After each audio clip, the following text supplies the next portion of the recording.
आमच्या इथला शनिवारचा आठवडी बाजार आणि बाजारामध्ये आता हिरव्या पालेभाज्या वगैरे यायला लागल्या, तो पण फ्रेश आणि ताजा भाजीपाला. ह्या बाजारामध्ये वाटाण्याच्या शेंगा सुद्धा दिसल्या आणि पहिल्यांदाच मी तुरीच्या शेंगा आणल्या, कारण ना बाजारामधला बऱ्याच अशा तुरीच्या शेंगा पोचे असतात, म्हणजे दाणे नसतात पूर्णपणे भरलेले.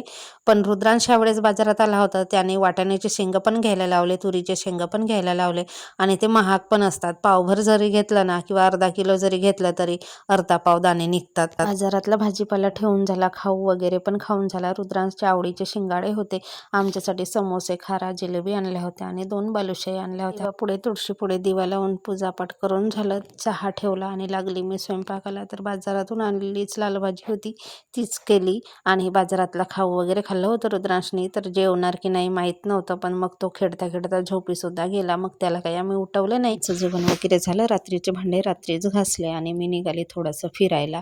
जेवल्यानंतर फिरलं तर बरं वाटते आणि बाहेर इतकी थंडी होती, मग स्वेटर घातली, कानाला बांधली आणि निघाली फिरायला. तिकडून आली तरीसुद्धा रुद्रांश झोपलेलाच होता. रात्री उठलं तर जेवायला देणार. तर असं होतं आमचं संध्याकाळचं रुटीन.